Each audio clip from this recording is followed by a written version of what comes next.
My girlfriend said, I need space, don't contact me for a while, then posted vacation photos with her ex. I respected her wishes, changed the locks, and sold her car that was in my name. When she returned, her key didn't work and her parking space was empty.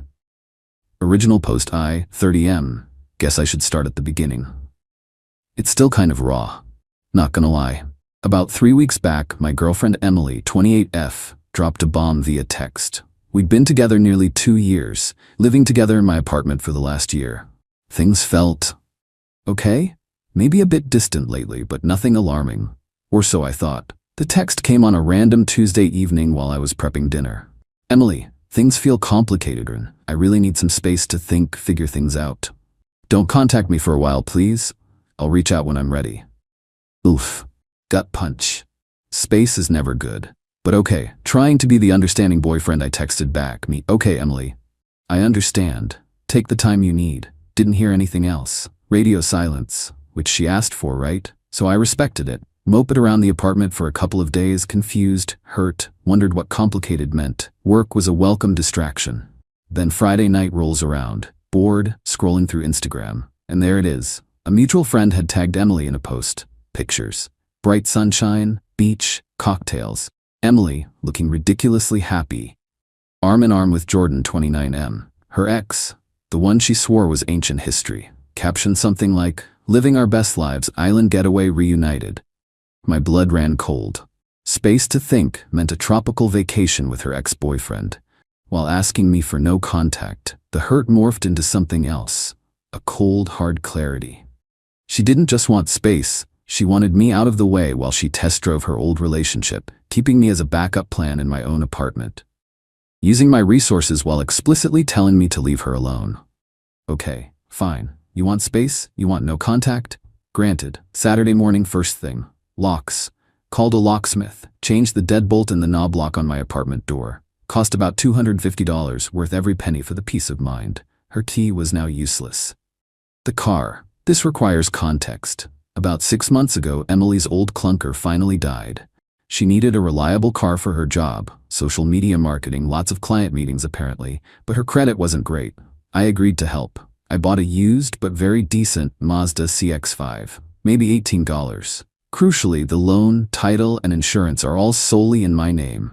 The understanding was she'd make payments to me, which she did mostly, and it was her car to use. But legally, it was 100% mine. I never added her to the title or insurance. She treated it like hers, decorated it with fluffy dice, the works.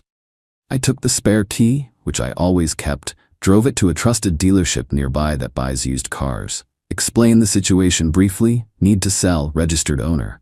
They gave it a quick look, offered an initial fair market estimate, around $16,500, pending a full inspection and title check. I agreed to proceed and signed the initial paperwork to start the process.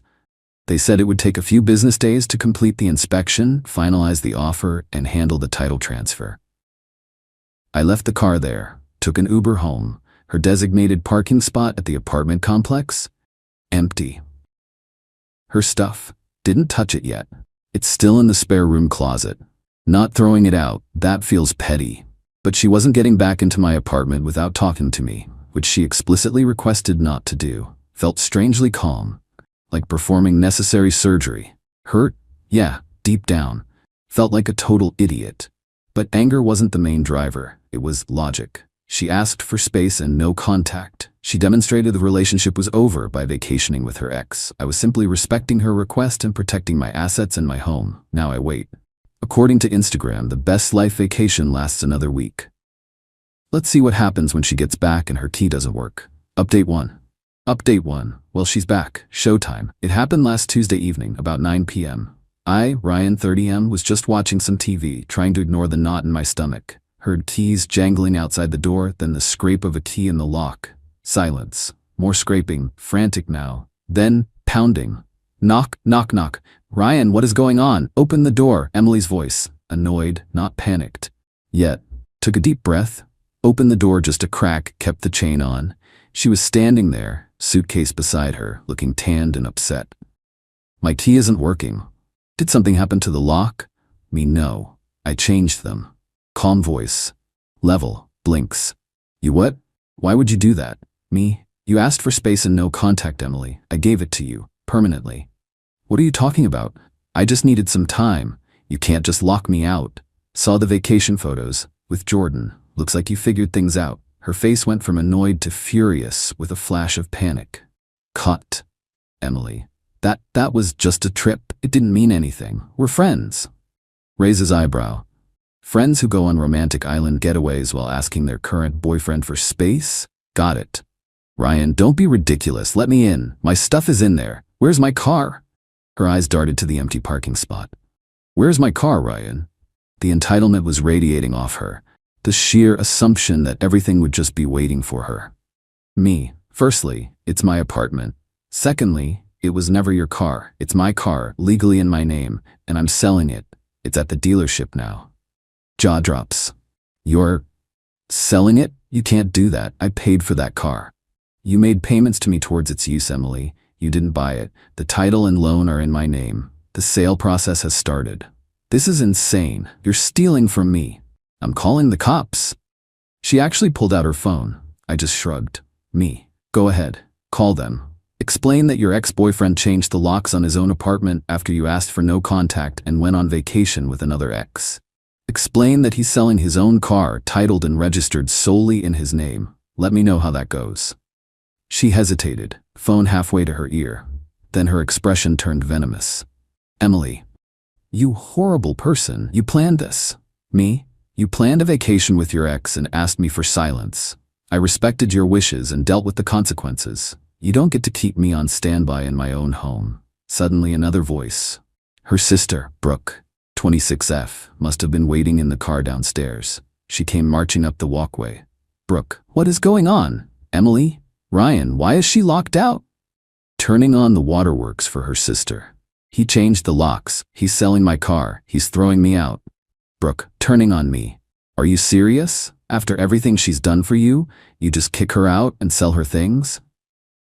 It's my apartment, Brooke, and it was my car. She asked for no contact and went on vacation with Jordan. Check her Instagram. We're done here. She needed space. You're supposed to support her, not punish her. Support her cheating on me? No thanks. She made her choice. Now she can live with it. Emily started demanding her stuff. Right now, at 9 p.m. Me. Not happening tonight. You can arrange a time to pick up your belongings. Send me a text with a date and time. I'll have them boxed up near the door. You won't be coming inside further than the entryway. You can't dictate. I can. My apartment, my rules now. You wanted no contact? This is the new contact arrangement. Text me a time. Goodbye. Close the door. Lock the deadbolt. My hands were shaking slightly. Adrenaline, anger, residual hurt, but mostly relief. It was done. The confrontation was over for now. Heard them outside for another 5 minutes, Emily yelling, Brooke trying to calm her down while probably fueling the fire. Then they left. Couple hours later, got a text. Not from Emily, from Brooke's phone. Brooke's text, Emily needs her things tomorrow, 10 a.m. Be ready. No please, no thank you, just pure demand. Replied, okay. Spent the next few hours boxing up Emily's clothes, toiletries, books, knickknacks, everything I could find. Piled it near the door, felt cleansing. The dealership called later that week, maybe Thursday, said the inspection was done. The final offer was firm at $16,350, slight adjustment for tire wear. Went down there Friday afternoon, signed the final title transfer docs, and they handed me the check. Deposited it immediately. Felt like closing a very expensive, emotionally draining chapter. Let's see what tomorrow, the pickup day, brings. Expecting more drama. Update 2. The last week has been something else. The entitlement levels just keep rising. It's almost impressive. The pickup, 10 a.m. on the dot, Wednesday, as scheduled in the previous update. Knock at the door. Not Emily. It was Brooke and their mom, Karen. Emily was waiting in the car, apparently too distraught to face me, right? Karen immediately launched into it. Tears in her eyes. Crocodile tears, I suspect. Karen, Ryan, how could you do this to her? After 2 years, she loves you. Apparently not enough to avoid vacationing with her ex while asking me for space, Karen. It was a mistake. She was confused. You should forgive her. And selling her car? That was cruel. She needs that for work. It was my car, Karen, legally mine, and her confusion led her to betray our relationship. Actions have consequences. the car is sold. Opened the door wider to show the boxes piled in the entryway. Me, here's her stuff. Take it all. Make sure you get everything, because this is the only chance. Sniffing disdainfully. We'll need to check the closets, the bathroom. Nope, you can take what's here in the entryway. I packed everything I could find. You are not coming further into my apartment. Don't be unreasonable, Ryan. What if you missed something? Me, then it's unfortunate.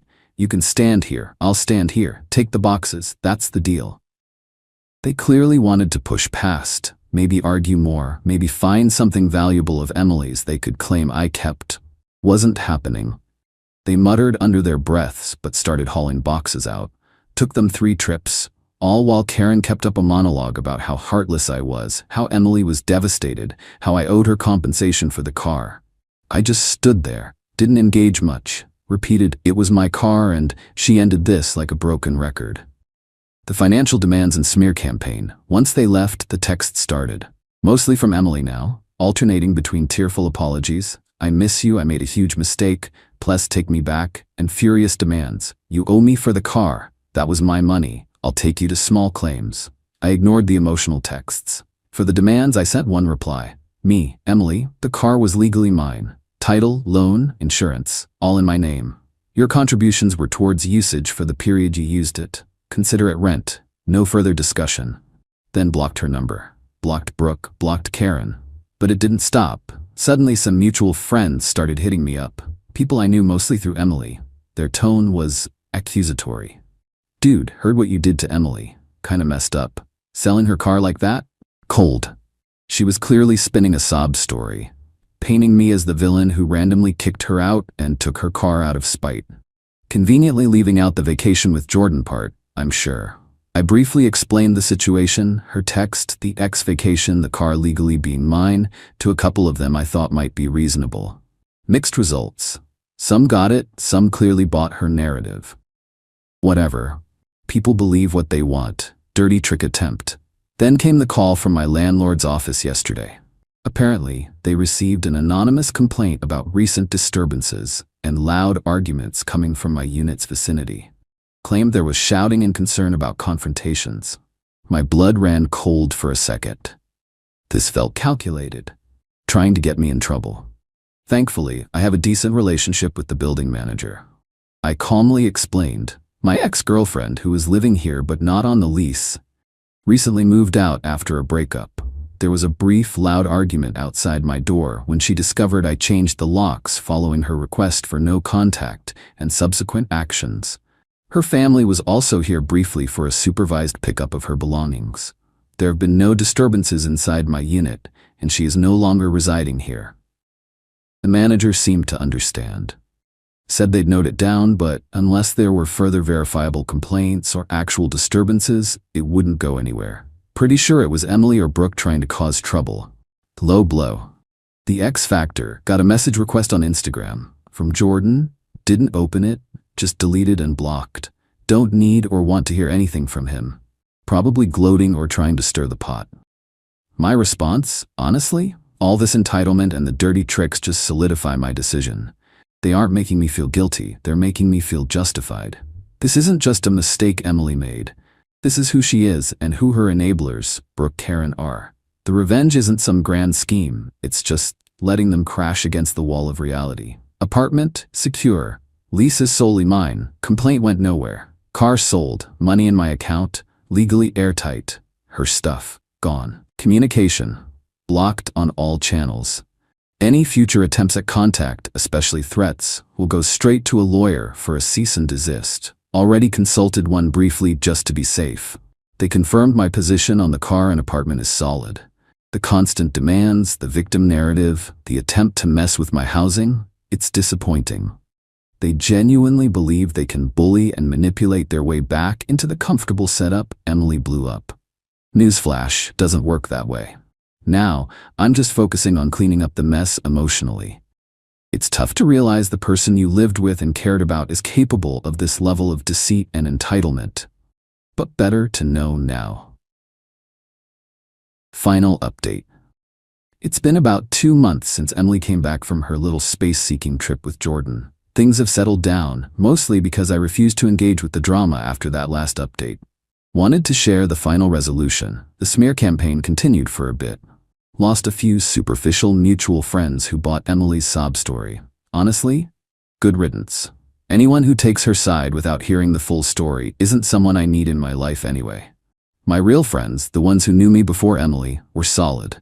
They heard my side, saw the blatant disrespect, and supported me 100%. Emily apparently tried to escalate things legally, sort of. I got a vaguely threatening letter from some budget lawyer she must have scraped funds together for, demanding $10,000 for the value of her contributions to the car and emotional distress. It was full of typos and legal nonsense. My response? Had the lawyer I consulted send back a very formal, very concise letter. It included copies of the car title, loan agreement, and insurance policy, all solely in my name. A reminder that her contributions were for usage depreciation during the time she drove it, essentially rent, and she actually owed money if calculated per mile based on standard rates. A bluff, but made the point. A copy of her original "I need space, don't contact me" text. Screen grabs of the vacation photos with Jordan, timestamped public posts. A warning that any further unsubstantiated claims or harassment would result in me seeking legal fees and filing for a restraining order based on her previous attempts to cause issues with my landlord. Total silence after that. Her budget lawyer probably told her she had zero case and dropped her. Paying for a real legal battle was never an option for her, especially without my financial backing. Heard through the grapevine, a friend who still has minimal contact with one of Emily's less intense friends, what happened next? Emily crashed with Brooke for a while, which apparently caused massive friction because Emily expected Brooke to basically fund her life and didn't lift a finger. Shocking. Jordan? Predictably, he vanished once the vacation was over and reality set in. He wasn't interested in supporting her or dealing with her drama long term. He got his fun trip, end of story. She apparently tried guilt-tripping her parents, Karen, for money, probably with some success, but they couldn't bankroll her old lifestyle indefinitely. Last I heard, she had to move back to her hometown, living with her parents again. She's apparently complaining constantly about how unfair life is and how I ruined everything for her. Zero self-awareness, zero remorse, just pure uncut entitlement and victim mentality. The best part? The sweet, sweet sound of silence. No more demands, no more drama, no more Emily. My apartment feels like mine again. I actually repainted the living room last weekend, got rid of some of the furniture she picked out. Reclaiming the space feels good. The revenge wasn't loud or explosive, it was quiet and methodical. It was simply respecting her request for no contact and letting the logical consequences of her actions play out fully. She wanted space? She got an infinite amount of it. She prioritized a fling with her ex? She got to deal with the fallout alone. She took my support, apartment, car, for granted?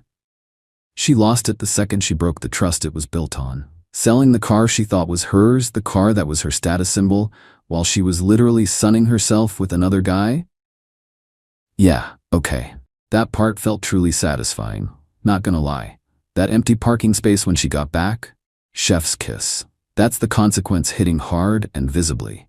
She didn't just lose a boyfriend, she lost the comfortable life she assumed was her right, funded by me.